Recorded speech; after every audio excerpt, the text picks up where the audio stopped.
শনিবারের দিনের ব্লগটা তোমাদের সাথে শেয়ার করেছিলাম, আর সেদিন গান দিয়ে দিয়েছিলাম, ভয়েস দিইনি। রবিবারের সারাদিন কী করেছি তোমাদের সাথে শেয়ার করব। আর সোমবারের দিনের ব্লগটা তোমাদের সাথে শেয়ার করব। আর আমি ঠিক করেছি আজ থেকে তোমাদের সাথে ডেইলি ব্লগ শেয়ার করার চেষ্টা করব। তো যাই হোক, এই যে দেখতে পাচ্ছ ঘুম থেকে উঠে পড়েছি, 9টা বাজছিল তখন। এরপরে চুটকি মেরে বিছানার চাদরটা চেঞ্জ করে নিলাম, ঘরটা পরিষ্কার করে নিলাম। আসলে চুটকি মেরে তো আর হয় না। তো যাই হোক, আমার অনেকক্ষণ লাগে বিছানার চাদর ঠিক করতে, তাই ভাবলাম যে এতক্ষণ ধরে ভিডিও করার থেকে আমি এটাই ভালো যে বিফোর আফটার দেখিনি, তাই করলাম। আর হ্যাঁ, একদম ঘরটর তারপরে ঝাড় দিয়ে নিলাম। এরপরে চলে গেলাম নিচে চা করার জন্য।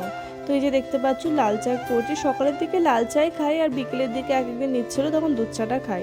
লাল চাটা কিন্তু আদা দিয়ে খেতে বেশ ভালো লাগে। তোমাদের কাদের কাদের ভালো লাগে কমেন্টে অবশ্যই জানিও। এরপর নিয়ে নিয়েছিলাম বিস্কিট, দেখতেই পাচ্ছ।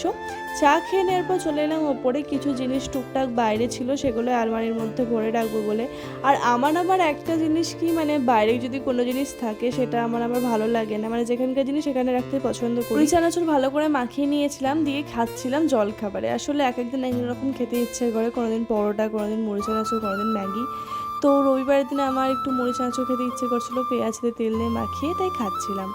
এরপর আমি স্নান করে নিলাম, দেখতেই পাচ্ছ যে স্নান করে নিয়েছি। এরপরে সিঁদুর আর টিপটা পরে নিলাম, না হলে কেমন ফাঁকা ফাঁকা লাগে। স্নান করে এসে একটু ছবি তুলছিলাম, বরকে একটু হাই বলে দিতে বললাম, কারণ আমার ভিডিওতে তো ওকে দেখাই যায় না আমার ব্লগে, তাই একটু ওকে নিয়ে নিলাম। আর এই যে দেখতে পাচ্ছ আমুল ক্রিম, এটা হচ্ছে একটা শুকনো পাউডার মিল্ক, তো সেটাই খাচ্ছিলাম, টেস্ট করে দেখছিলাম যে কেমন খেতে। এটা অ্যাকচুয়ালি চায়ের জন্যই, তাই অতটাও ভালো ছিল না, মানে চায়ের জন্য ঠিক আছে। ওর বাজার থেকে মাটন নিয়ে এসেছিল, কারণ সানডে ছিল, তো সানডে মানে তো ফান্ডে।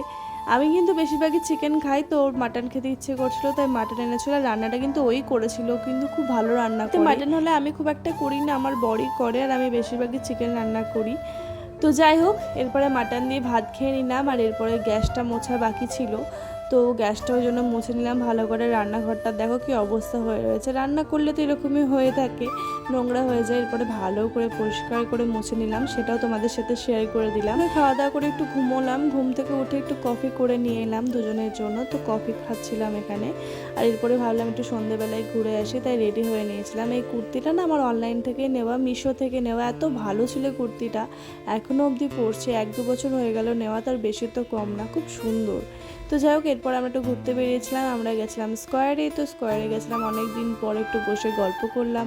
এরপরে চলে যাচ্ছিলাম আবারও বাড়িতে, মানে বাড়ির দিকে আর কি। তো যাই হোক, এই ছিল ভিডিও।